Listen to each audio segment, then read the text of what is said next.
얼굴에 아름다움이 있듯이 우리의 이 언어에도 아름다운 말이 있습니다. 여러분, 음식의 맛이 있는 것처럼 우리 언어에도 맛있는 언어가 있습니다. 우주 만물에 이 조화가 있듯이 우리 언어에도 조화가 있습니다. 때로는 분노를 일으키고 절망을 주는 말이 있는가 하면 희망을 주고 용기를 주는 그런 말이 있습니다. 오늘 여러분들은 어떤 말을 많이 하면서 사용하면서 살아가는 겁니까? 오늘날 주인이 종에게 시장에 가서 가장 맛있는 것을 사오라고 했더니 혓바닥을 사왔대요. 그러면은 제일 맛이 없는 걸 사와라고 했더니 이번에도 소혓바닥을 사줬더래. 화를 내면서 주인이 이야기를 하니까, 주인이요, 이 세상에 가장 맛있는 것으로 말하면 혀보다 더 좋은 게 없고, 가장 맛없는 것을 말하면 혀보다 더 나쁜 게 어디 있겠습니까? 그렇습니다. 우리의 혀는 아주 작은 지체지만 그러나 엄청난 혀 끝에는 위력을 가지고 있는 겁니다. 우리의 혀는 작은 이 혀가 행복을 만들기도 하고 또 불행을 만들 수도 있습니다. 삶의 용기와 희망을 줄 수도 있지만 반면에 절망에 빠뜨릴 때도 있음을 알게 됩니다. 여러분, 우리의 삶의 혀는 마치 약이 되기도 해요. 말이 그런가 하면 무서운 독이 되기도 해요. 사람을 살리기도 하고 죽이기도 하는 거예요. 이처럼 엄청난 이 위력이 있는 우리의 혀를 아무 생각 없이 하루에도 끊임없이 혀를 움직이고 또 말을 하면서 살아가고 있다는 거예요. 그래서 야고보 3장에 보면 이 말이 얼마나 힘있고 무서운 것인가, 그 말의 위력을 세 가지 비유로 말씀했습니다. 하나는 혀를 배로 비유를 했습니다. 야고보 3장 4절에 보면 큰 광풍에 밀려가는 배를 봐라. 그 배를 작은 키로 항로를 따라 방향을 잡는 것처럼 우리의 혀도 작은 지체이지만 작은 혀가 자기를 제어하지 못하면 인격을 파괴시키고 인생을 불행으로 침몰시킨다고 하는 것을 우리에게 경고를 하는 거예요. 또 하나는 혀를 불로 비유를 했습니다.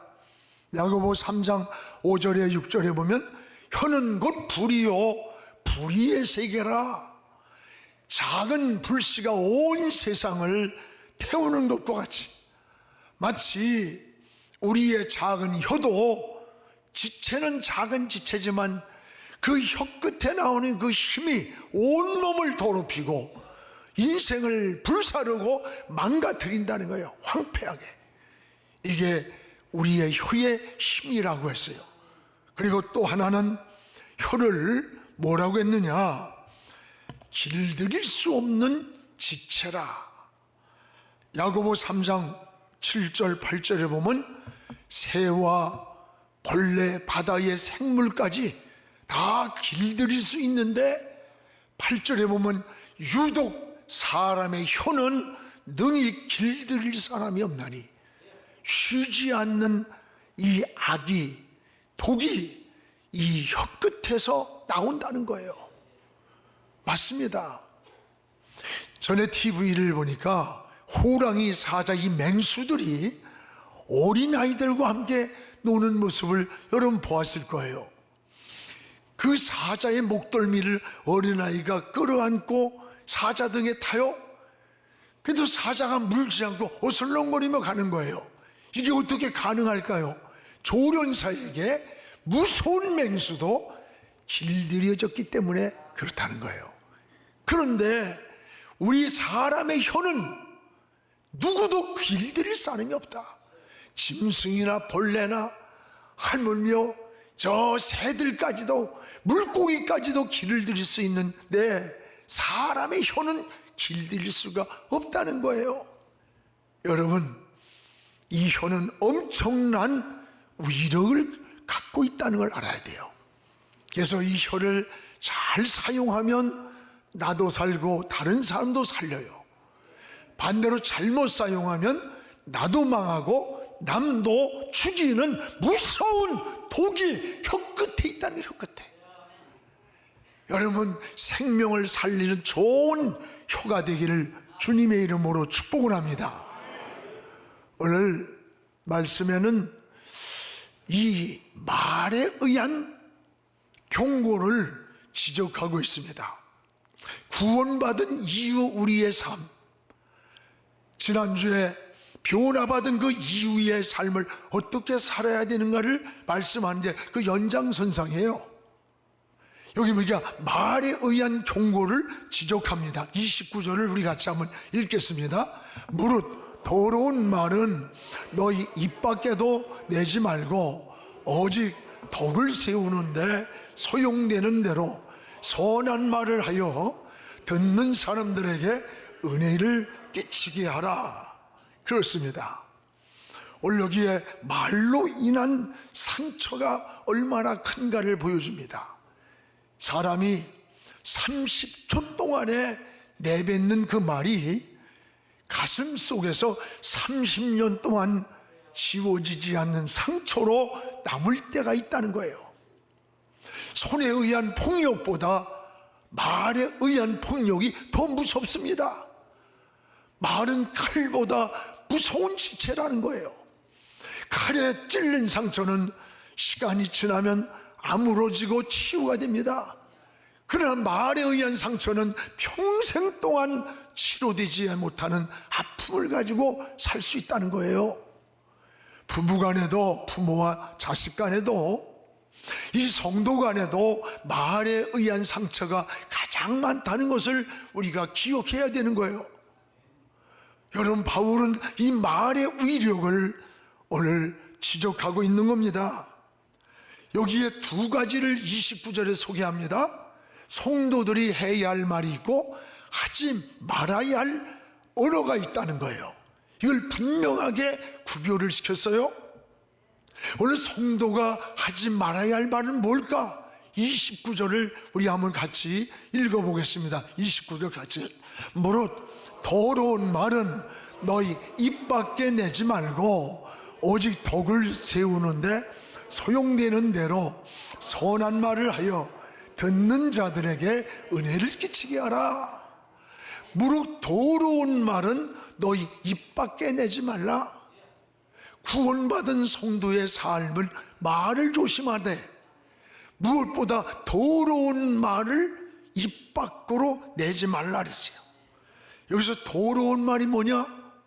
여러분, 유익되지 않는 말, 탐욕적인 말, 음란한 말, 상처 주는 말, 남을 비방하고 헐뜯는 말, 불신앙에서 나온 말을 사도 바울은 더러운 말이라고 표현했어요. 이 더러운 말은 입 밖으로 내보내지 마라. 듣는 사람에게 상처를 주고 신앙을 무너뜨리고 유익을 주지 못한다는 거예요. 그렇습니다. 오늘 여러분, 그러면 성도가 해야 할 말은 뭐냐? 오늘 세 가지로 소개를 하고 있습니다. 29절에 보면 세 가지가 나와요. 다시 한번 보겠습니다. 무릇 더러운 말은 너희 입 밖에 내지 말고 오직 덕을 세우는데 소용되는 대로 선한 말을 하여 듣는 사람에게 은혜를 끼치게 하라. 우리 성도가 해야 할 세 가지를, 하나는 덕을 세우는데 소용되는 말을 하라. 이 덕을 세운다는 말은 마치 집을 지을 때 그 집에 기둥을 세우는 것 같다는 거예요. 기둥. 덕이란 말이 집에 기둥을 세운다는 말이에요. 즉 기둥을 잘 세우는데 사용되는 재료처럼 사람을 세워주고 이웃을 세워주는 말이 덕 있는 말이라는 거예요. 사람을 세워주는 거야, 기둥처럼. 이게 덕 있는 말이라는 거예요. 또 하나는 선한 말을 하라 그랬어요. 선한 말. 선한 말이란 뜻은 듣는 사람들의 마음을 부드럽게 하는 말이 선한 말이래요.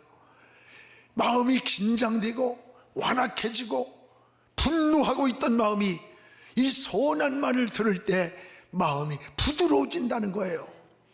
듣고 나면 용기가 생기고 희망이 생기고 또 여러분 위로가 되고 긍정적이고 소망이 있는 이런 말이 선한 말, 사람들의 마음을 부드럽게 해주는 말, 이게 높여주고 세워주는 말, 이런 좋은 말들이 여러분 얼마나 많은가를 우리가 생각해야 돼요.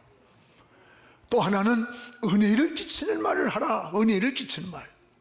여기 은혜를 끼친다는 말은 하나님을 생각하는 그런 마음, 하나님을 생각나게 만드는 말, 하나님을 기쁘시게 하는 말을 하라는 거예요. 어떻게 하면 하나님을 기쁘게 할까? 이게 바로 어디서냐? 믿음 있는 말이라는 거예요. 신앙에서 나온 말이에요. 여러분, 아무리 달콤한 말을 해도 믿음을 떠난 것은 어떤 것도 하나님의 은혜가 아닙니다. 신앙의 본질은 믿음인 거예요. 은혜를 끼칠 수 있는 말의 근원이 뭐냐? 믿음에서 나온 말이에요. 늘 하나님을 어떻게 하면 기쁘게 할까? 또 듣는 사람들이 어떻게 하면 하나님을 생각나게 만들까? 우리 교회가 여기까지 온 게 전적이 하나님 은혜예요. 하나님이 함께 하셨다는 이 고백이 바로 은혜를 끼치는 말이라는 거예요. 그렇습니다, 여러분. 오늘 우리의 신앙생활이 늘 이런 고백이 필요해요. 또 하나는 칭찬하는 말이에요. 칭찬하는 말. 여러분 자녀들을 칭찬해 주세요. 여러분의 기준만큼 아닐 수 있어요.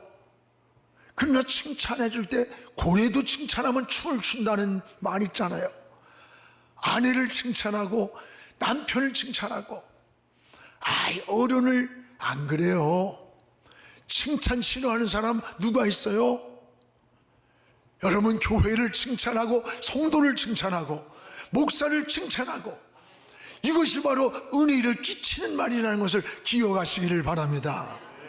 우리의 신앙을 다시 한번 회복해야 돼요. 또 은혜를 끼치는 말은 늘 감사를 고백하는 말입니다. 이것이 바로 은혜를 끼치는 말이라 그랬어요. 또 하나는 성령을 근심하게 하지 말라. 그럼 언제 성령이 근심하느냐?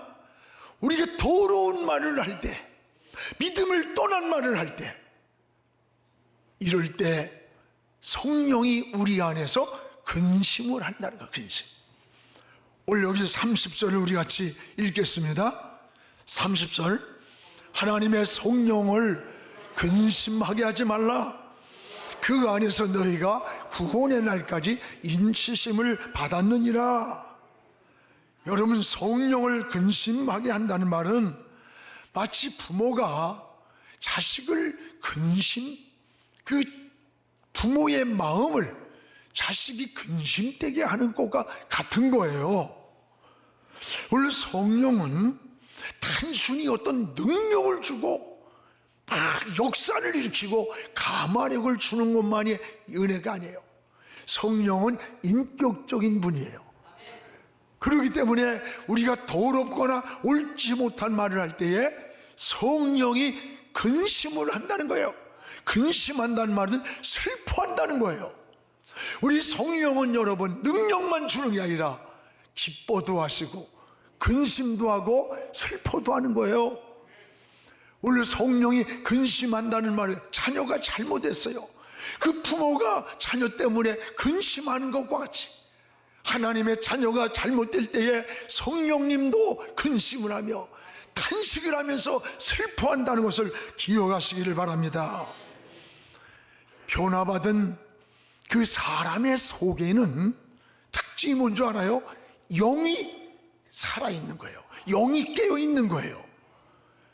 여러분, 그래서 잘못 살았을 때 성령의 탄식을 속에서부터 듣게 됩니다. 그래서 성령을 근심하게 하지 말라 그랬어요. 여기 31절에 보면 그러면 성령을 근심하게 하는 요소가 뭐냐? 5가지가 나와 있어요. 우리 31절을 같이 한번 읽겠습니다. 너희는 모든 악독과 노함과 분냄과 떠드는 것과 비방하는 것을 모든 악의와 함께 버리라. 이런 것들을 버리라는 거예요.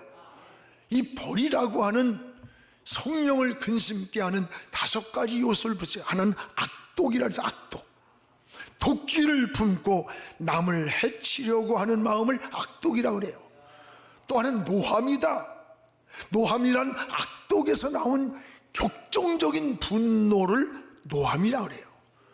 또 여러분 분냄이라, 분을 품고 보복하려고 이런 격분하는 마음이 이게 분냄이라는 거예요.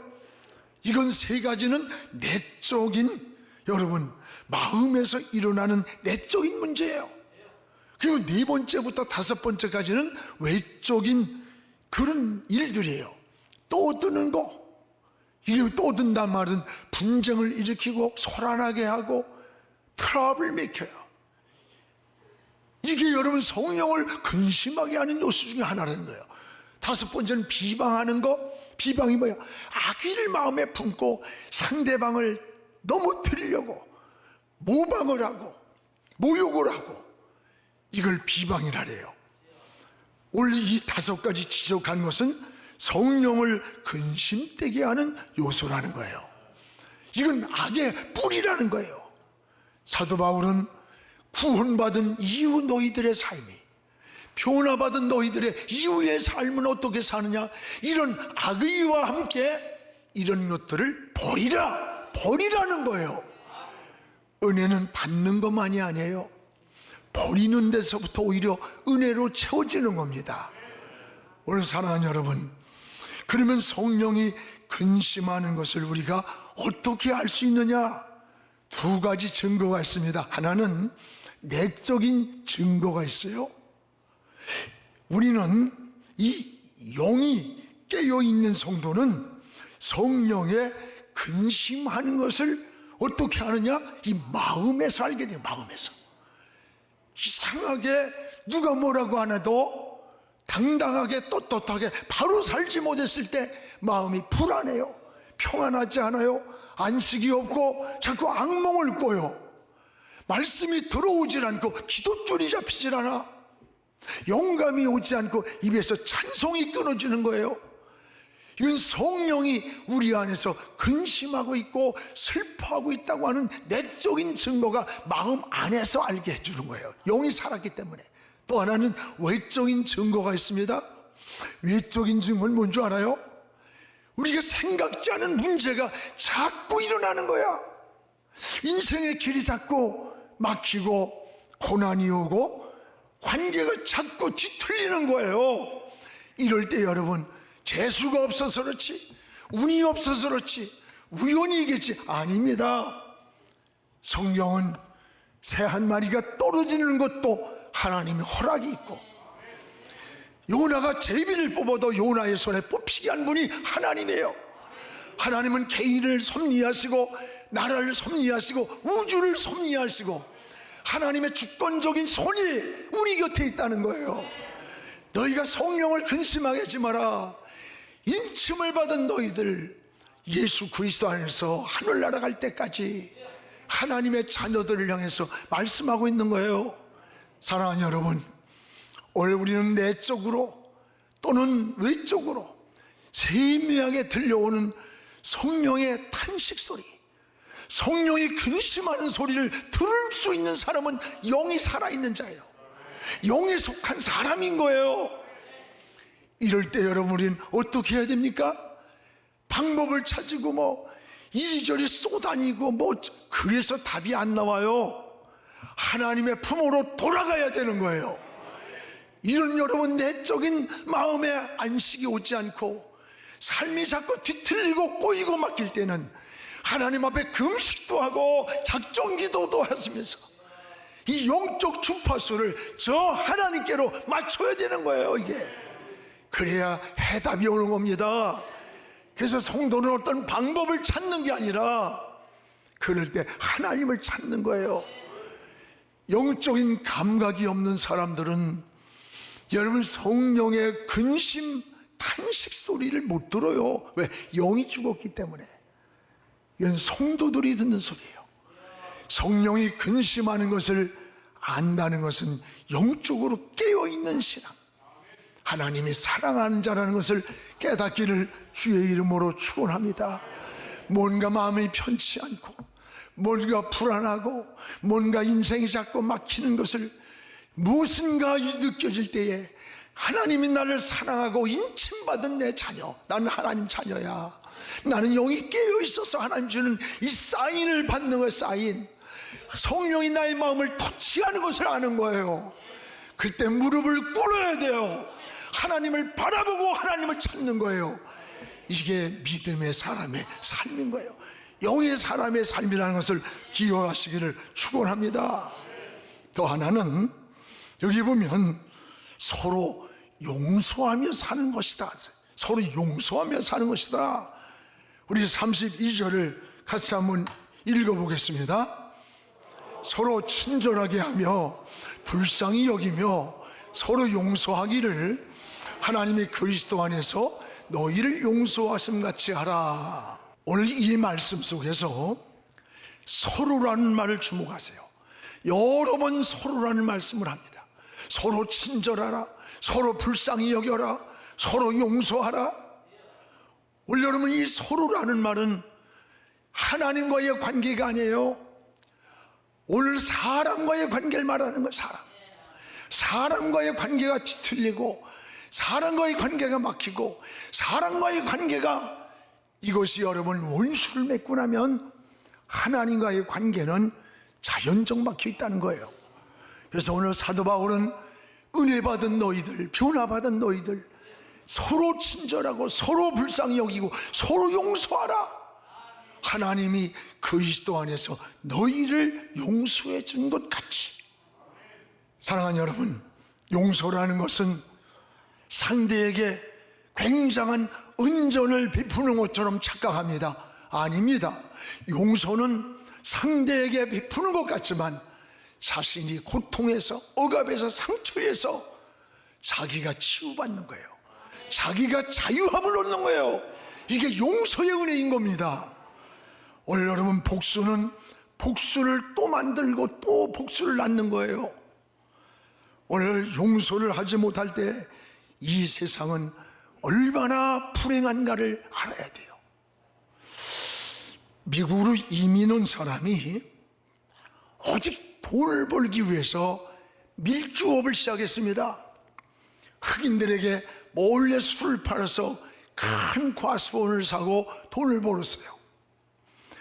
그는 딸이 하나 있었는데 그 딸을 무지하게 사랑하고 딸과 돈만이 최고의 그 인생의 기쁨이었어요.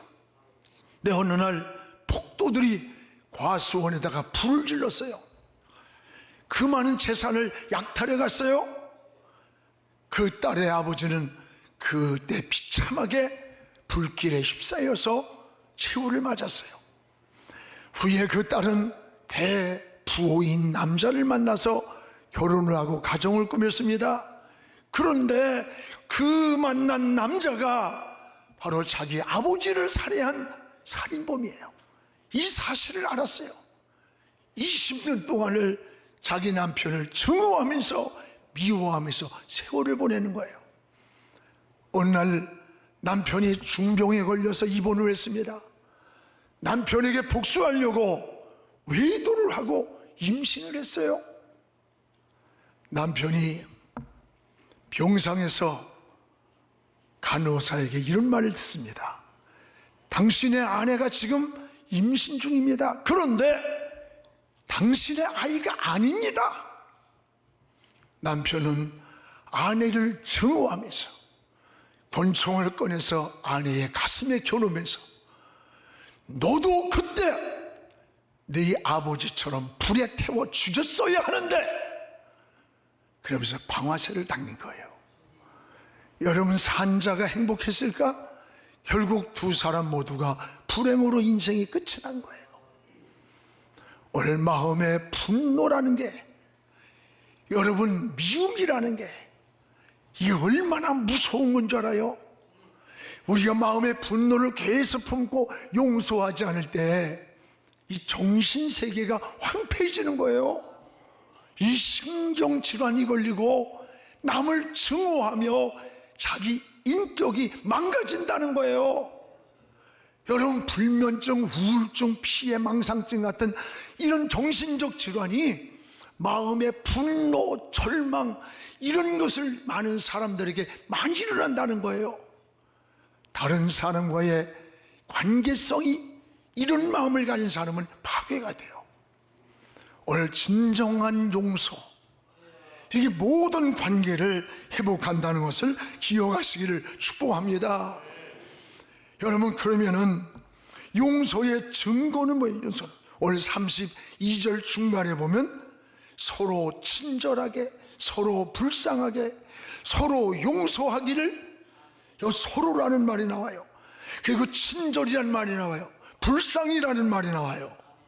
오늘 서로 용서한다는, 서로 용서한다는 하나님과의 관계만이 아니라 이 사람과의 관계에서도, 여러분 가정에서나 직장에서나 학교에서나 교회에서나 사회에서나 어느 공동체든 여러분들이 서로 풀어가는 그런 하나님의 사람으로 서기를 주님의 이름으로 축복합니다.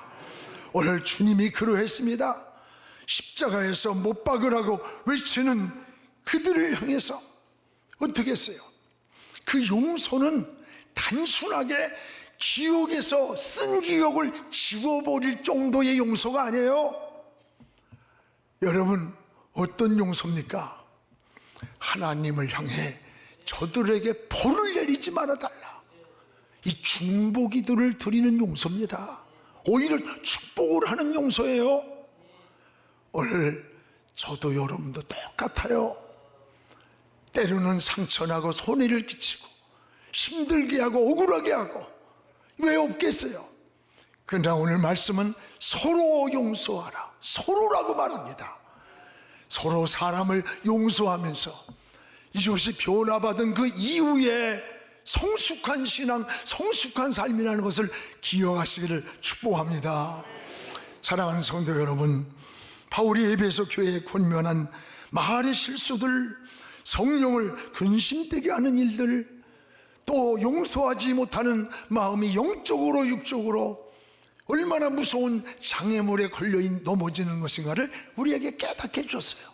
이런 것들을 신앙으로 해결하는 것이 바로 믿음인 것입니다. 그리고 모든 영과 육이 이 장애물에서 풀리는 열쇠가 됩니다. 오늘도 여러분 변화받은 이후, 구원받은 이후, 인침을 받은 우리 모두는 하나님 앞에 이 성숙한 신앙으로 달려가기를 주의 이름으로 축복합니다.